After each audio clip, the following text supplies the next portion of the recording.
Hi, everybody. It's Alveda, Evangelist Alveda King, and we're back on Pro Life Praise Variety Show.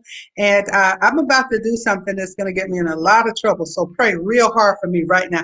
Hey, Rob.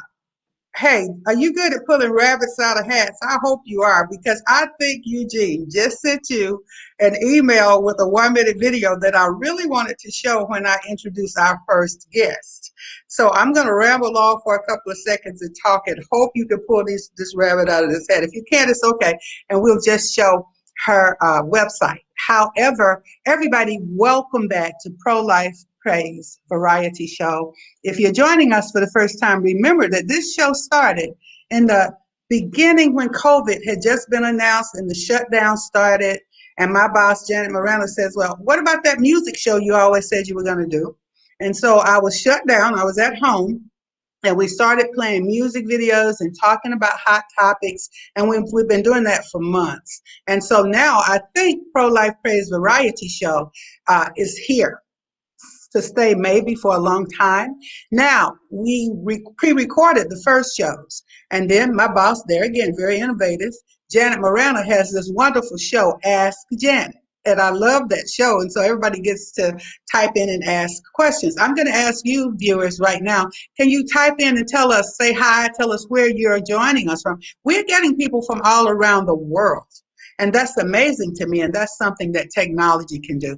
We've also found out that technology with COVID, and that's one thing. I can't say COVID's a blessing exactly, but one thing that has happened with COVID, a lot of media and TV, radio, and all that, we had to start doing it at home instead of the studio.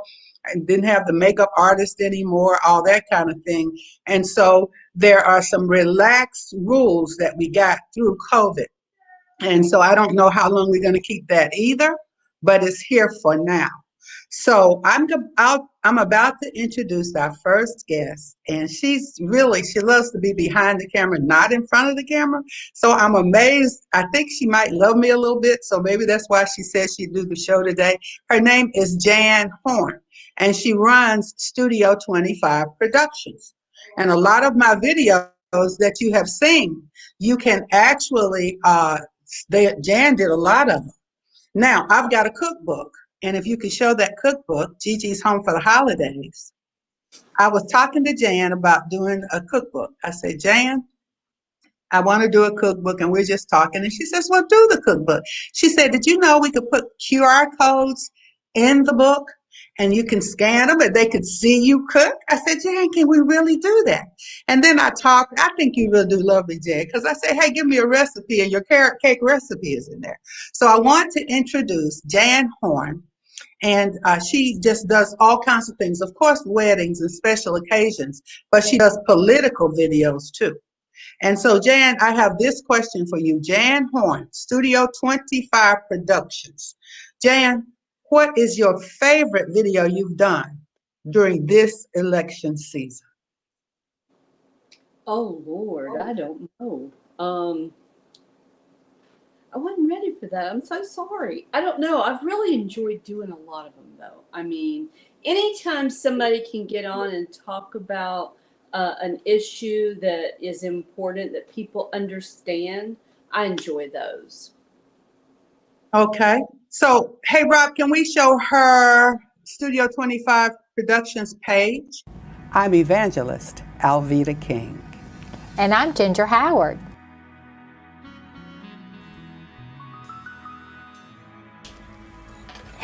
You can even keep that too, if you can pull it. You can pull it. I love it. So there it is. And we're not colorblind. We're not colorblind.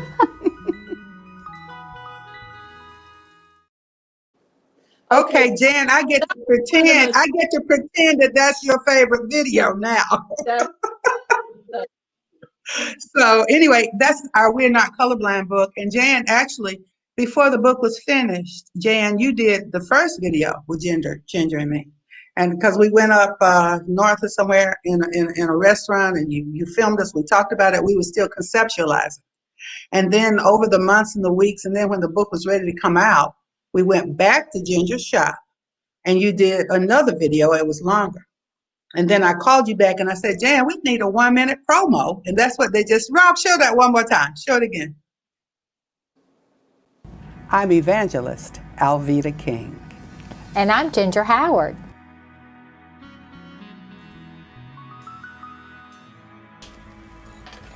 You can even keep that too, if you can pull it. You can pull it. I love it! So there it is. And we're not colorblind. We're not colorblind. Between filming the cookbook with Jan, the book campaign, I believe, and Catherine Mitchell is going to come up next. And I believe you videoed us in Selma with Catherine. You followed us with your cameras and everything when we marched across the Selma Bridge. So, yeah, Jan, why do you do what you do? Well, I just love, I don't know why, really. I just love doing it. I really do.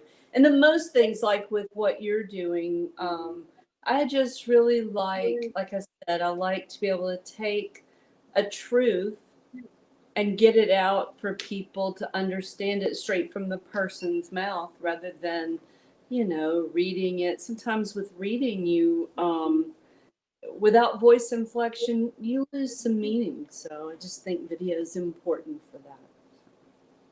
And you've interviewed so many famous people, but you just see people. And so what you do is actually an art. Now, I do want to say this because I'm going to move on to Catherine next. So, but I want you to stay because at the end, last 5 to 8 minutes, we answer questions. And somebody might have a question about, for instance, well, I thought I have a video and maybe I want somebody to do a video for me. Does it take a lot? Do you have to be a certain kind of person? Do you have to be famous to do a video? Absolutely not. So stay on because we may have some questions. And it's amazing to me because I'm going to talk Eugene out from behind his desk one day, Rob from out behind the camera. I want people to see all of us as a team. It's not just the ones who are in front of the camera who count. But Jan Horn is on the scenes, behind the scenes most of the time.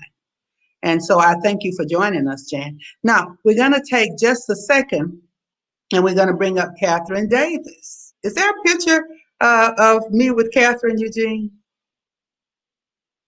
Okay, so Rob, that should be a picture with me, Catherine. We're walking across Selma. There we are. There we are. And I don't remember that occasion. You know what? That's probably at one of Catherine's meetings. She has a lunch and learn. Yes. And I think that's at the lunch and learn meeting. And we also did the Selma Bridge, and there are pictures of that, and you can find those over at Civil Rights for the Unborn. And I'm going to ask Catherine Davis in just a moment what her website is. And so she'll let you know. But Catherine is a warrior, a civil rights giant, a pro-life voice across the world, not just America. She's the author of at least 2 books that I know about. She hosts Lunch and Learn once a month. And boy, she hits some serious topics: human trafficking, the abortions, and the abortions after the babies are born and just left there to die. And there are just so many things that Catherine brings to the forefront about the heinous acts of abortion. And I do want her to bring in as well, Catherine, why is it so important now? I don't tell people to vote, who to vote for. I tell them to pray. I do say vote for life. I insist on that. So tie all this together. We're in election season. First, show us your 2 books, please, and tell us a little bit about those. I have 2 books. One is The Fight for Life, Taking It to the Streets. Yeah. And the second is The Fight for Life, Turning the Wounded into Warriors. Both books are available on Amazon and can be in your home in a day or 2. You know, Alveda, we've been doing this fight for a very long time. It feels like eons instead of decades. But throughout the fight, we have recognized that there is a movement that has literally targeted the Black community. And that movement is led by Planned Parenthood. And they have been able to persuade people to accept that abortion is a way of life that should be embraced. And we have fought against that strenuously because the impact to the Black community is horrific. We have had more than 20 million Black lives lost to abortion. So it is important that we vote for candidates at every level who don't support abortion. Um, from the president to the dog catcher. We need to have people in leadership politically who understand the value of life and who understand that abortion is taking a life that God ordained to come into existence. So abortion literally is antichrist. It goes against God's mandate to be fruitful, multiply, and replenish the earth. And so I encourage people to vote their values, not their victimhood. Vote their values. Can you talk about your new initiative to HHS? I won't say yours because you invited many of us to join you, and we want the viewers. So please also say maybe your website or where they can find information and even sign on to the initiative, but demanding that HHS bring some equity and justice. Yes, most people don't realize that it is against the law to target a group of people based on their skin color. And it's been against the law since the civil rights laws were passed in 1964 and 65. And there is a special provision in the civil rights laws that prohibits discrimination by entities who get federal assistance.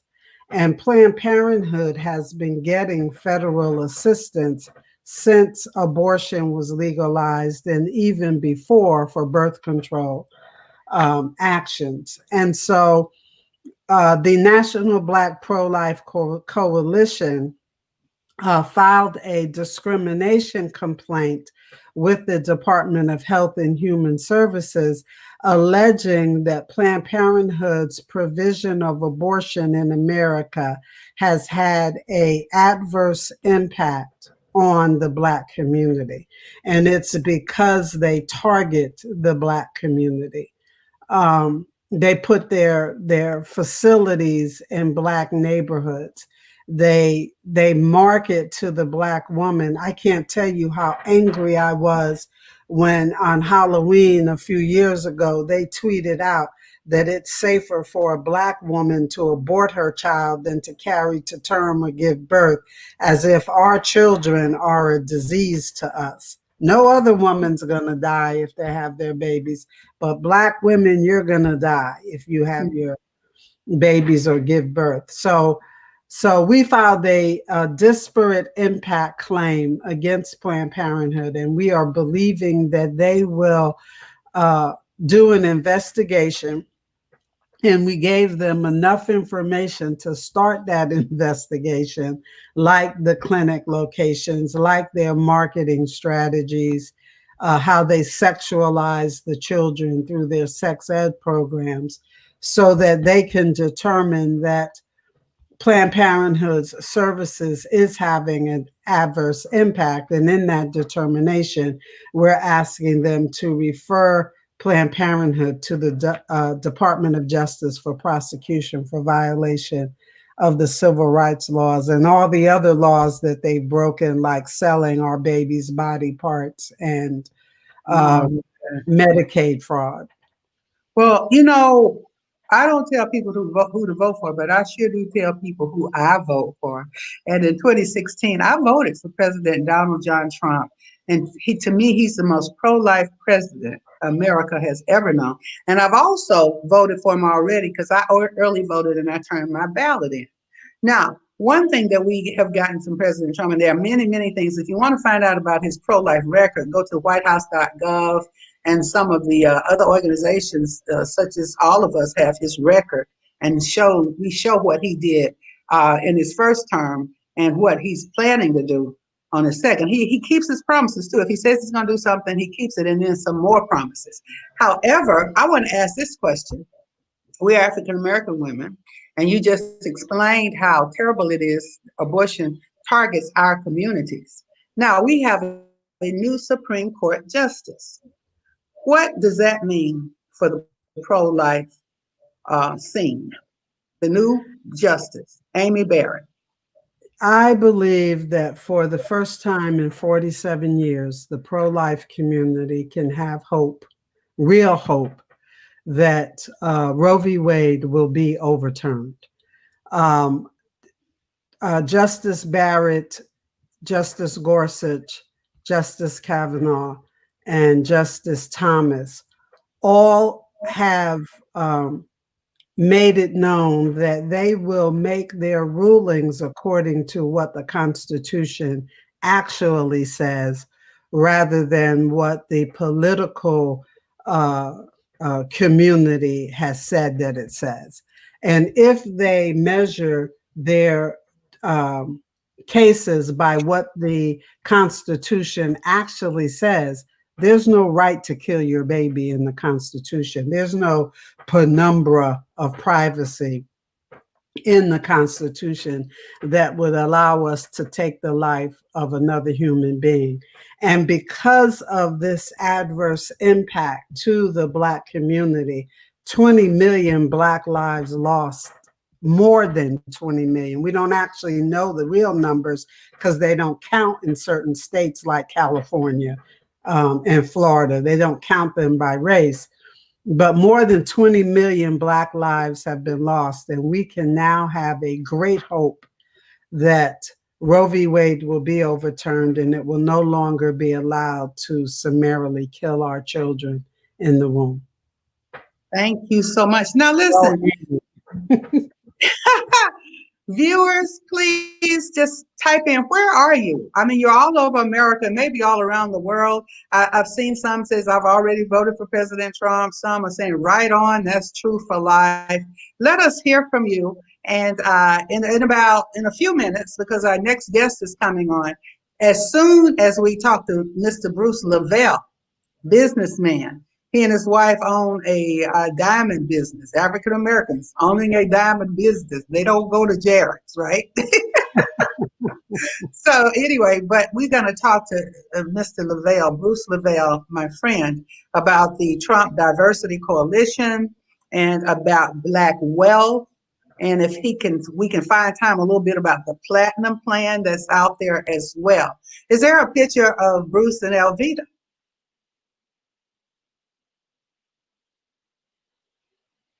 Oh boy. And that's Jared Kushner, Bruce Lavelle, Alveda.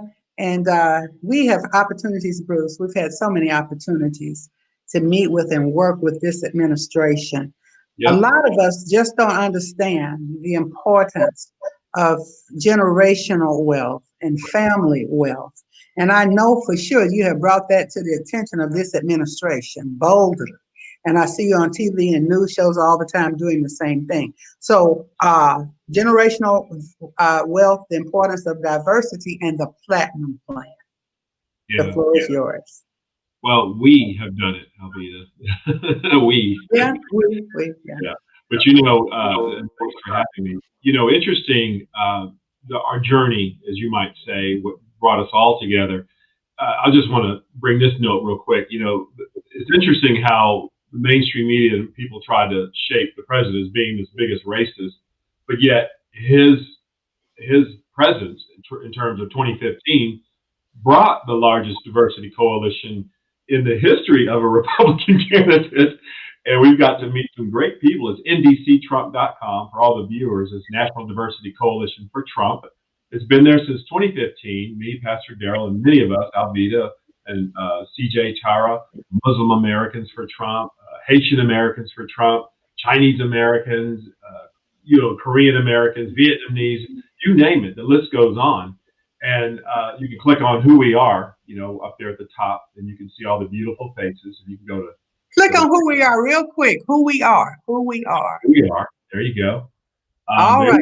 Let's scroll down through there, and you'll see Robert Scott, Bruce. Yeah, you see over there. Garvey's on there too. Hey, I see my friend. Oh, yep. My goodness. Yeah, Sikh Americans, Muslim Americans, actors, actresses, Cubans, Pakistanians, Colombians, Haitians, Mexican Americans, college students, Filipinos, That's Day Gardner. Hey, Day. pastors, pro-life. You know, you can just look at it. The list goes on. So many beautiful, beautiful, beautiful. Diversity, and that's so important. And yeah, it go didn't ahead. get a lot of press because the mainstream media has pushed that out, that the president has always embraced that. And I'm going to go really quick on in terms of, where I'm at on this is the fact that this diversity coalition in 2015-16 brought the president the largest minority voter turnout in a Republican president's history. That's a fact. And Wow. stay tuned on 2020, you'll see that even double. And the reason that is because, like, you just saw those beautiful people out there. And by the way, there's hundreds of thousands of more that can't have their picture on there that has been with the president and promoted diversity. One blood, one nation, only one human race. We all agree into that. Not race by color, but just one blood. And we all come in agreement, especially the commander in chief. So, but one of the disconnects, and we've had conversations in 2015 and in his office, and I recall him telling me when he was talking to a lot of Black leaders around the country, is the disconnect in the Black community as it relates to the education, the job disparities. But most of all, watch this, me being a very blessed and successful business owner here in Atlanta, 27 years, one of the largest Black-owned jewelry companies in the country. That's a fact. But we've also built shopping centers and developed houses and all types of things, my wife and I. So we're very diverse in our portfolio, you might say. But one of the things as the president we talked about is the displacement on the retail commodities in minority communities, especially Black communities. So you ask yourself, for everyone out there, you look around in your beautiful community, if you choose to live in an all Black community or all Hispanic, wherever you want to live, you can live anywhere. But if you do, why not ask yourself, well, why not you own the grocery store or the gas station or the convenience stores or the, quote, retail commodities? Unfortunately, in a lot of the Black communities, a lot of folks from other countries own those commodities. And no disrespect to the ones who come over here and work hard. You have just as opportunity to do whatever you want. My question is, yes, you want to come historically, Democrats, Republicans, independents, whatever, has always, quote, want to, quote, court the Black vote. But why not? You always say, well, we're going to bring you jobs. But I say, no, you build the job and you build the job creator, meaning you be the business owner. Listen, there's 30.6 million small businesses in the entire country.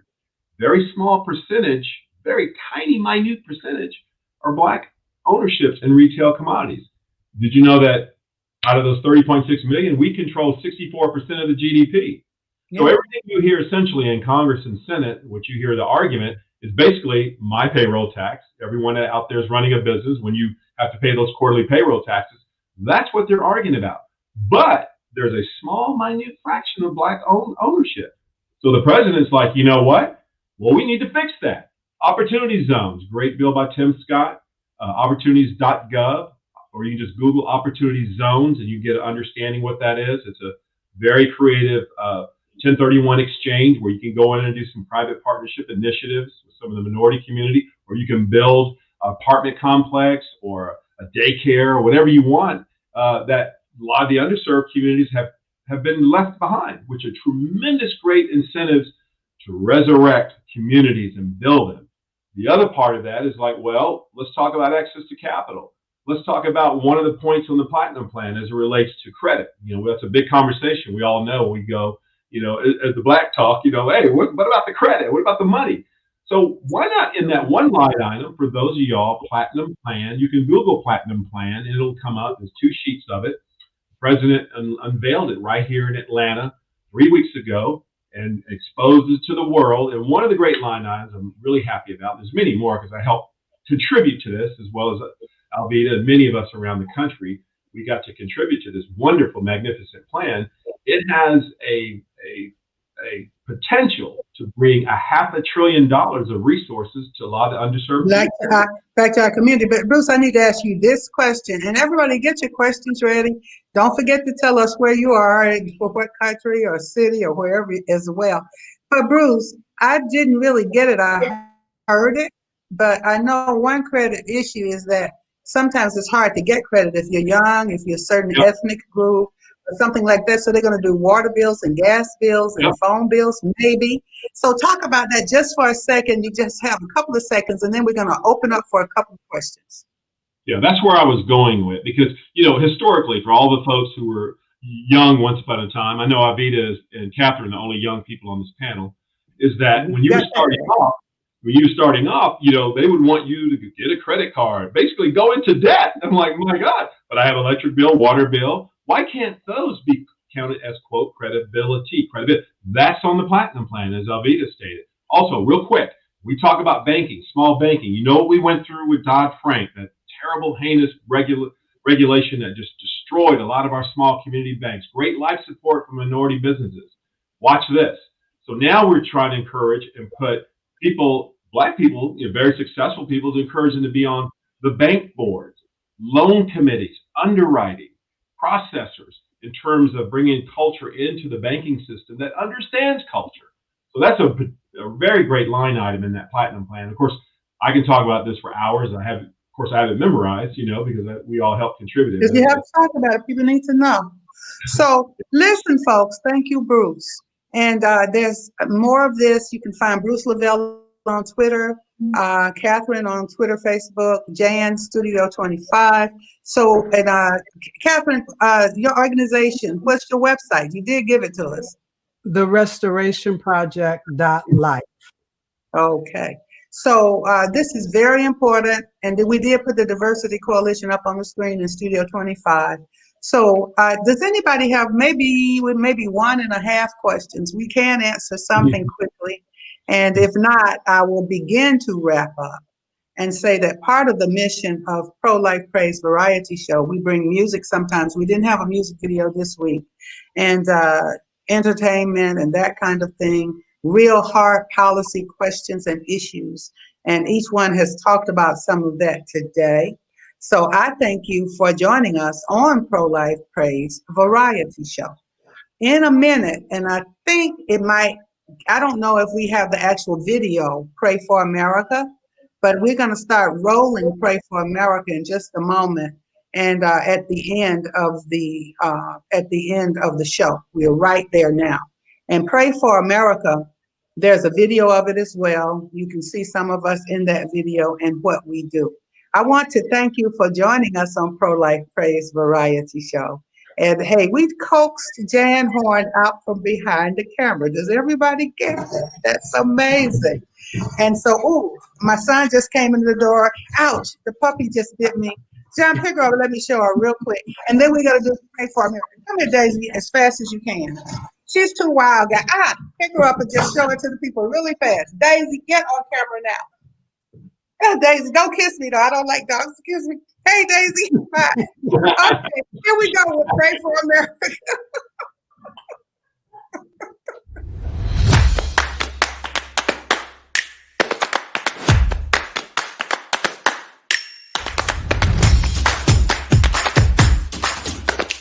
Donald Trump embraced the underserved community.